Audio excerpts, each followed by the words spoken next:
नमस्कार, स्वागत आहे तुमचं आपल्या यूट्यूब चॅनल सोनाली रेसिपीजमध्ये। तर आजची खास रेसिपी आज आपण बनवणार आहे ॲव्होकाडो सँडविच। खूपच टेस्टी सँडविच आहे, खूपच हेल्दी सँडविच आहे। ॲव्होकाडो फ्रूटपासून तुम्ही बऱ्याच रेसिपी बनवू शकता, जसं की स्मूदी बनवू शकता किंवा एखादा सॉस बनवू शकता। त्याचप्रमाणे सँडविच किंवा कुठलीही चटणी बनवू शकता। चला तर मग आज आपण याचं सँडविच बनवूया। खूपच सोपी रेसिपी आहे, खूपच टेस्टी रेसिपी आहे। चला तर मग या रेसिपीसाठी लागणारे संपूर्ण साहित्य व कृती पाहून घेऊ। ॲव्होकाडो सँडविच बनवण्यासाठी इथे आपण ॲव्होकाडो एक फ्रूट घेतला आहे, तर ते अशा पद्धतीने कट करून घ्यायचं आहे व त्याच्या आतील पल्प बाहेर काढून स्मॅश करून घ्यायचं आहे। हे फळ अगदी स्मूथ असतं। त्यानंतर यामध्ये एक बारीक चिरलेला टोमॅटो घ्यायचा आहे व एक बारीक चिरलेला कांदा घ्यायचा आहे। त्याचबरोबर इथे आपण एक हिरवी मिरची बारीक चिरून घेतली आहे।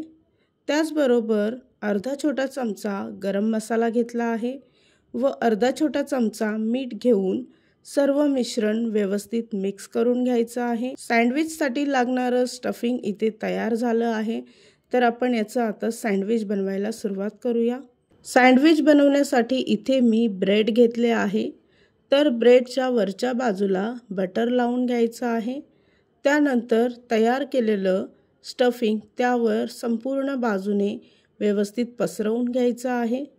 एवढ्या स्टफिंगमध्ये साधारणतः 4 सँडविच तयार होतात। तर अशा प्रकारे सर्व सँडविच इथे मी तयार करून घेते। तयार केलेल्या सँडविचवर पांढरे तीळ व काळे तीळ घ्यायचे आहे। हे पूर्णपणे ऑप्शनल आहे। त्यानंतर थोडीशी बारीक चिरलेली कोथिंबीर त्यावर टाकून दुसऱ्या ब्रेडने जरा प्रेस करायचं आहे, म्हणजे स्टफिंग बाहेर येणार नाही। तर अशाच पद्धतीने बाकीचे सँडविचसुद्धा मी तयार करून घेते। तयार केलेल्या सँडविचवर सुद्धा बटर लावून घ्यायचं आहे। या रेसिपीसाठी लागणारे संपूर्ण साहित्य व कृती मी तुम्हाला डिस्क्रिप्शन बॉक्समध्ये दिले आहेत, तर तुम्ही तिथे जाऊन चेक करू शकता। इथे आपले सँडविच तयार झाले आहे, तर आपण याला बेक करून घेऊ।